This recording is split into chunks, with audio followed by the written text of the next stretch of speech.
आज के सेशन में टॉपिक रहेगा पोषक तत्व जो हम लोग भोजन में लेते हैं। ठीक है। और प्रीवियस ईयर में इससे बहुत ही महत्वपूर्ण क्वेश्चन आए हुए हैं सभी एग्जाम के लिए, स्पेशल बिहार बिहार के सभी एग्जाम में। ठीक है, तो स्टार्ट करते हैं पहला नंबर क्वेश्चन से। हालांकि ये सभी एग्जाम के लिए है, ऑल एग्जाम के लिए, आप देख सकते हो किसी भी एग्जाम के लिए। ठीक है, तो स्टार्ट करते हैं। खमीर। खमीर क्या होता है? पहली बात तो खमीर को क्या कहते हैं हिंदी? खमीर को इष्ट भी बोला जाता है। ये ये इष्ट कौन सा है? जैसे कि आप अल्कोहल में, अल्कोहल बनता है किससे? तो ये इष्ट से जो है अल्कोहल का निर्माण किया जाता है। ठीक है, तो और ये खमीर क्या होता है? विटामिन बी और प्रोटीन का बहुत ही अच्छा स्रोत होता है, एक स्रोत होता है। अच्छा, ये ध्यान रखना है कि विटामिन बी है, इसके अलावा कोई भी विटामिन नहीं है। ठीक है, तो विटामिन बी और प्रोटीन का स्रोत है। खमीर में एक प्रकार का ये जो ब्रेवर खमीर, ये ध्यान रखना है। ब्रेवर खमीर जो है, इसका एक ये इसका बहुत ही यूज होता है। ये सालों से एक न्यूट्रिशन सप्लीमेंट के रूप में लिया जाता है। ठीक है, तो अगर न्यूट्रिशन के तौर पे अगर पूछा जाए क्वेश्चन में कि न्यूट्रिशन के तौर पे कौन सा खमीर लिया जाता है, तो ये ब्रेवर होता है ना। और क्या होता है कि खमीर का उपयोग किण्वन प्रक्रिया है, ये तो हमने बोला, और अल्कोहल के उत्पादन में होता है। और ये तो हो गया खमीर के बारे में। तो इसका क्वेश्चन, इसका आंसर क्या होगा? Vitamin B. अब विटामिन होता क्या है? विटामिन का काम क्या होता है? जैसे कि विटामिन ए, बी, कौन कौन होता है? A B C D E. तो ये जो विटामिन ई होता है, अगर फैट में, अगर वसा में घुलनशील पूछा जाए तो वसा में ए हो जाएगा, सी, डी, के वगैरह, ये सब जो है फैट में फैट सोलेबल, बस सोलेबल होता है। ठीक है, और पानी में घुलनशील वाटर सोलेबल कौन सा होता है? वाटर सोल्यूबल बी और सी। और बी और सी में भी अगर कंपैरिजन करके पूछा जाए कि बी और सी में सबसे ज़्यादा कौन होता है, तो फैट सोल्यूबल, ये वाटर सोल्यूबल, ये सी होता है, विटामिन सी। ये क्या होता है? जैसे कि हम लोग विटामिन सी का सेवन करते हैं, तो ये यूरिन के मात्रा से निकल जाता है, यूरिन के थ्रू। ठीक है, बी थोड़ा सा कम मात्रा में होता है, तो सी सबसे ज़्यादा होता है, वाटर सोल्यूबल। और क्या है? इसके बिना, इसके बिना जो है, विटामिन्स के बिना हमारा शरीर भोजन को ऊर्जा में परिवर्तित करने में, जैसे भोजन हम लेते हैं तो एनर्जी में एक्सचेंज करने, हड्डियों, दांतों वगैरह, मसल्स वगैरह, त्वचा, ब्लड ब्लड और बालों के निर्माण, बालों में केराटिन जैसे बाल के निर्माण में, निर्माण और रख रखाव में, और हमारा जो ब्रेन होता है, ब्रेन सेल्स होता है, नर्वस सिस्टम को अच्छे से जो है काम, ये सारी चीजें काम कैसे, किस तरीके से करेगी, तो वो डिपेंड करता है कि विटामिन्स हम कितने अच्छे से विटामिन्स ले रहे हैं। मतलब एबीसी सभी प्रकार के विटामिन्स सही मात्रा में ले रहे हैं या नहीं ले रहे हैं, तो इससे जो है ये सारी चीजें का रख रखाव जो है, हड्डियों, मसल्स, त्वचा वगैरह, सभी को अच्छे तरीके से कंट्रोल करती है, मतलब चलाती है। ठीक है, अगर ये ना रहे, इसकी कमी से ये सक्षम नहीं होगी कार्य करने में।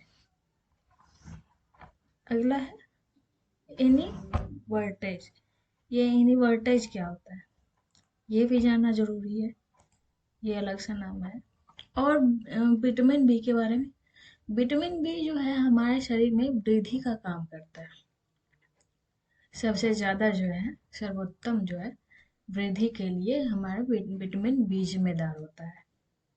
और भी कई चीजें जिम्मेदार होती है, लेकिन सबसे ज्यादा विटामिन बी होती है। और क्या होता है? पाचन क्रिया।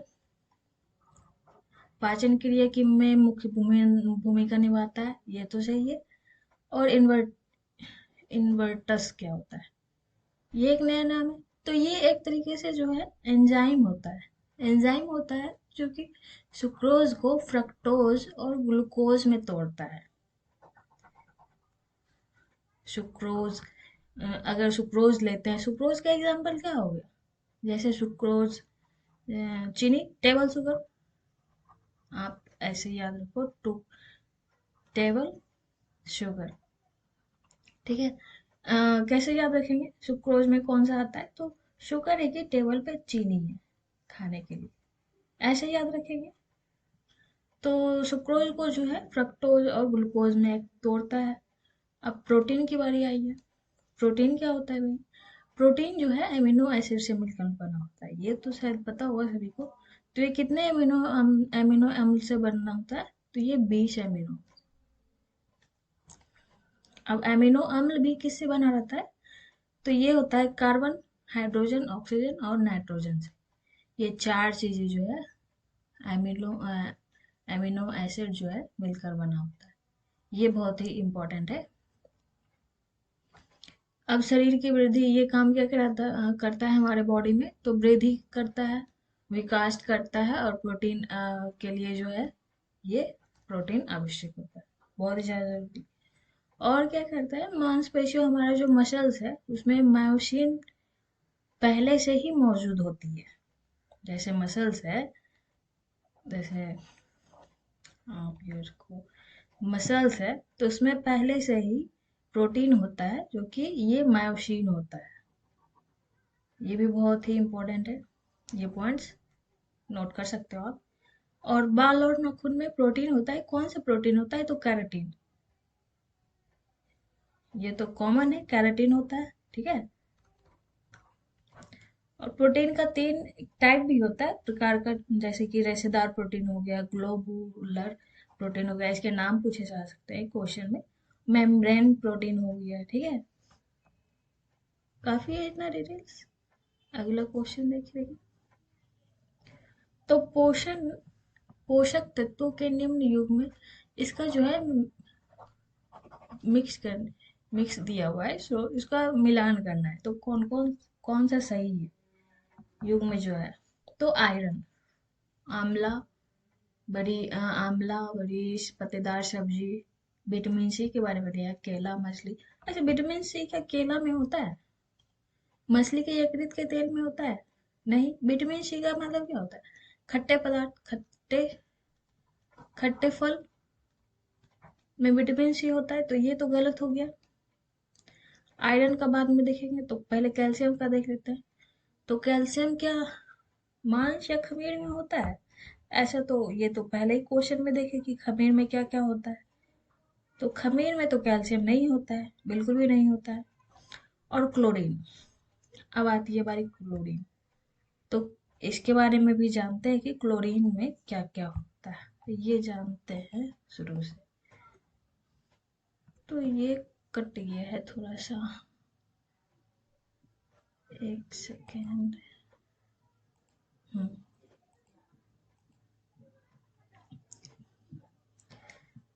तो विटामिन, विटामिन जो है रेटिनॉल, पहला देखते हैं, अगर आपको देख नहीं रहा हो, कट गया है थोड़ा सा। विटामिन ए, विटामिन ए को रेटिनॉल कहते हैं। तो किस किस में रहता है विटामिन ए, दूध, गाजर, पपीता, आम, लीवर में होता है, ठीक है। और इसकी कमी से क्या हो सकता है, रतौंधी। तो करके देखेंगे विटामिन और खनिज किस किस में पाए जाते हैं, ठीक है। तो विटामिन ए जो है रेटिनॉल जिसे बोला जाता है, तो दूध, गाजर, पपीता, आम, लीवर में होता है। और इसकी कमी से क्या होता है, हो सकता है रतौंधी। विटामिन बी, विटामिन बी 1 है, तो विटामिन बी 1 को थायमिन कहा जाता है, इसमें पत्तेदार सब्जियां आती है, मछली, अंडा, मांस, बेरी बेरी। इसकी कमी से जो है बेरी बेरी रोग उत्पन्न हो सकता है, मतलब हो सकता है।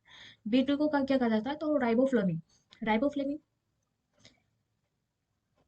इसको इसको जैसे कि दूध में, मछली में, दालें में, तो इसकी कमी से क्या हो सकता है, ये तो इजी है, जैसे राइबोफ्लाविन है तो फ्लेविनोसिस, इसकी कमी से हो सकता है। ये बहुत इंपॉर्टेंट है फर्स्ट। और विटामिन ए, विटामिन बी 1 और विटामिन बी 3, इसलिए क्योंकि इसके इसके रीजन से कमी से जो है पेलाग्रा रोग हो सकता है।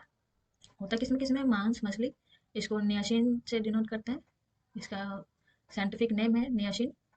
Vitamin C, vitamin C ascorbic acid, आंवला खट्टे चीज़ों में, अमरूद में थोड़ी मात्रा में होता है, ऑरेंज में, आंवला में बहुत ही ज़्यादा मात्रा में है। ठीक है, अगर इन सब में भी अगर कंपैरिजन पूछा जाए तो आंवला में काफ़ी मात्रा में, क्योंकि आपने देखा होगा कि आंवला बहुत ही ज़्यादा खट्टा, उसको कच्चा नहीं खाया जा सकता है, खाया जाया नहीं जाता। ठीक है, तो इसकी कमी से क्या, स्कर्वी क्या होता है, जैसे कि मशरूम वगैरह में खून आता है, ब्लड आता है ब्रश करने के दौरान, तो ये किसकी कमी से होती है, तो ये विटामिन सी की कमी से। डी से कैल्सिफिलॉल, इसको क्या है, फेरॉल होता है, एक मिनट, इसको क्या याद रखेंगे, विटामिन डी। तो मछली के यकृत का तेल होता है, और इसमें जो है विटामिन डी होता है। और क्या होता है विटामिन डी, जैसे कि ये धूप में होता है। और एक बहुत ही है विटामिन डी के बारे में, कहाँ चला गया, हाँ, विटामिन, अरे बाबा, हाँ, विटामिन डी, जैसे कि गर्भवती महिला जो होती है उसके लिए विटामिन डी लेना बहुत ही जरूरी होता है। ठीक है, उसके लिए जो है ना वो अलग से, अगर विटामिन डी का कमी है तो उसको डी का जरूरी, बहुत बहुत ही मतलब कंपलसरी तौर पे दिया जाता है विटामिन डी का कैप्सूल। ठीक है, तो अगला देखते हैं, विटामिन के बारे में हो गया, ये याद रखना है, इसमें से 3 और 1। खनिज के बारे में आप देखेंगे, खनिज का मतलब क्या है, छोटे छोटे जैसे तत्व होते हैं, प्रोटीन मिनरल, वो सब जो हमारे दूध होते हैं जो हम खाते हैं। तो खनिज एक एक करके, सोडियम, तो सोडियम खनिज कहाँ कहाँ से मिलता है, तो नमक में NaCl, ये तो कॉमन है। मांस दूध में। और ये क्या करता है हमारे शरीर में, जैसे कि सोडियम है, सोडियम का अगर काम पूछा जाए कि सोडियम क्या करता है हमारे शरीर में, तो ये मांसपेशियों का संकुचन, क्या होता है, कॉन्ट्रैक्शन। और कॉन्ट्रैक्शन का मतलब क्या होता है, जैसे कि सिकुड़ना, फैलना, मतलब सिकुड़ना और फैलना। तो वही करता है कि संकुचन तंत्रिका आवेशों का संचरण करता है, और शरीर का इलेक्ट्रोलाइट में काम करता है, नियंत्रण करता है। दूसरा है पोटेशियम। तो पोटेशियम किसमें पाया जाता है, तो बहुत ही ज्यादा मात्रा में केला में। अब पोटेशियम हमारे शरीर में क्या करता है, तो तंत्रिका आवेशों, नर्वस सिस्टम जो है उसका संचरण करता है, और शरीर का इलेक्ट्रोलाइट करता है। ठीक है, और कैल्शियम, ये तो आप सभी को पता ही होगा, कैल्शियम दूध अंडा हरी सब्जी, और विटामिन डी, इसका काम क्या होता है, कैल्शियम की वजह से हड्डियों में दर्द होती है, हड्डियों का प्रॉब्लम जितना भी है वो कैल्शियम की वजह से होता है। और फास्फोरस, देखिए कैल्शियम और फास्फोरस, अगर हड्डी में कोई भी प्रॉब्लम हो, किसी के भी हड्डी में, आपने देखा होगा कि 50 प्लस की महिला को ज़्यादातर हड्डी में प्रॉब्लम होती है। क्यों होती है, क्योंकि उसके बॉडी में कैल्शियम और फास्फोरस की कमी होने लगती है। ठीक, और उसको मतलब 50 प्लस महिला को या फिर पुरुष को, किसी को भी फास्फोरस और कैल्शियम और विटामिन ई, तीन जो है, कैल्शियम फास्फोरस और विटामिन ई, हड्डियों के लिए बहुत ही जरूरी होता है। और ई किस लिए, ई तो हड्डी के लिए नहीं होता है, आप लोग को यही पता होगा कि ई जो है खूबसूरती के लिए होता है, विटामिन ई। लेकिन नहीं, विटामिन ई जो है मतलब एज बढ़ने के साथ साथ ये जो क्या करता है, मसल्स को बहुत ही अच्छे तरीके से मेंटेन करता है। तो विटामिन ई बहुत ही अनिवार्य है, तीन चीजें। ठीक है, तो फास्फोरस वही जो कैल्शियम है, दूध अंडा हरी सब्जी और सूखे मेवे लीवर बाजरा, यही काम करता है। कैल्शियम जो करता है वही फास्फोरस भी करता है, हड्डियों की सुरक्षा करता है, मजबूती प्रदान करता है। अब आयरन क्या करता है, ये भी जरूरी है। आयरन होता है किसमें, अंडा सब्जी, गाजर कटिया, गुड़, लीवर। इससे क्या होता है कि हीमोग्लोबिन का निर्माण करता है, ये याद रखना है। और क्लोरीन, ऑप्शन में क्या था, क्लोरीन के ऑप्शन में क्या था, हाँ, नमक और समुद्री, ये सही है, आ गया ना। देखिए, क्लोरीन समुद्री भोजन, और ये करता है क्या है, रक्त और रक्त का या फिर रक्त में इलेक्ट्रोलाइट का काम करता है। अगला क्वेश्चन देखेंगे, किन घटकों को अक्सर शरीर का निर्माण खंड कहा जाता है, ये भी बहुत जरूरी है, निर्माण खंड किसको कहा जाता है, बॉडी बिल्डिंग, इसको कह सकते हैं बॉडी बिल्डिंग। किसे कहा जाता है, वो कहा जाता है प्रोटीन्स को जो है बॉडी बिल्डिंग कहा जाता है। क्यों कहा जाता है? क्योंकि वो मांसपेशियों में ऊतकों की मरम्मत करता है और उन्हें मजबूती प्रदान करता है। ये जैसे कि व्यायाम करने के बाद या फिर कोई भी काम करने के बाद, ठीक है? ये ज़रूरी नहीं है कि स्पेशली सिर्फ व्यायाम ही करने के बाद होता है। तो प्रोटीन्स सभी मैक्रो मोलिक्यूल्स में में प्रोटीन प्रोटीन के कार्यों की व्यापक विविधता होती है और जैविक प्रणालियों में सबसे प्रचुर मात्रा में कार्बनिक अणुओं में से एक होता है। ये इसका बहुत ही अहम मेन जो है पॉइंट्स है। और प्रोटीन हमारे शरीर में को सेल को बनाने और मरम्मत करने में मदद करता है। ये कॉमन है, ये तो याद हो गया होगा मेरे ख्याल से। तो प्रोटीन का आमतौर पर बॉडी बिल्डिंग कहा जाता है। कार्बोहाइड्रेट, अच्छा एक चीज़ और, कार्बोहाइड्रेट, एक मिनट, हाँ, कार्बोहाइड्रेट कार्बोहाइड्रेट में क्या क्या मौजूद होता है? कार्बोहाइड्रेट में कार्बन, ये हाइड्रोजन, ऑक्सीजन, कार्बन हाइड्रोजन, अरे बाबा, कार्बन, हाइड्रोजन और ऑक्सीजन, ये मौजूद होता है, ठीक है? और वसा में भी यही मौजूद होता है, सेम चीज। पर सिर्फ अंतर क्या होता है कि ऑक्सीजन की मात्रा जो है वसा में कम होती है कार्बोहाइड्रेट के कंपैरिजन में, ठीक है? बस इसमें यही फर्क होता है। इसलिए जो ये वसा को छोड़ के जो है कार्बोहाइड्रेट लेना चाहिए, क्योंकि एनर्जी प्रदान करता है, ऑक्सीजन प्रदान करता है। ये इन तीनों चीज से मिलकर बना होता है। अब इसे कार्ब्स भी कहा जाता है, कार्बोहाइड्रेट को कार्ब्स भी कहा जाता है। शरीर कार्बोहाइड्रेट को ग्लूकोज में परिवर्तित करता है। ग्लूकोज में क्यों? जैसे कि हम लोग खाना खाते हैं तो एनर्जी कहाँ से आता है? हम लोग जैसे अभी बोल रहे हैं, हम ही अभी बोल रहे हैं, तेजी से बोल रहे हैं या फिर धीरे से बोल रहे हैं, जो भी बोल रहे हैं, तो एनर्जी कहाँ से आ रहा है? हम कुछ खाए होंगे, खा के बोल रहे हैं। भूखे तो बोला नहीं जा सकता क्योंकि एनर्जी नहीं मिलेगी। तो वही खाना को जो है, खाना जो लेते हैं उसको ग्लूकोज में परिवर्तित एक्सचेंज करता है, तभी एनर्जी मिलती है हमारे सेल्स को, ठीक है? तो कोशिकाओं और ऊतकों और अंगों के लिए प्राथमिक ईंधन सोर्स होता है ईंधन ग्लूकोज, जिसे रक्त शर्करा भी कहा जाता है। ये इंपॉर्टेंट है, रक्त शर्करा भी कहा जाता है। अब कार्बोहाइड्रेट, शरीर को कार्बोहाइड्रेट दो प्रकार से प्राप्त होता है। किस तरीके से? जैसे कि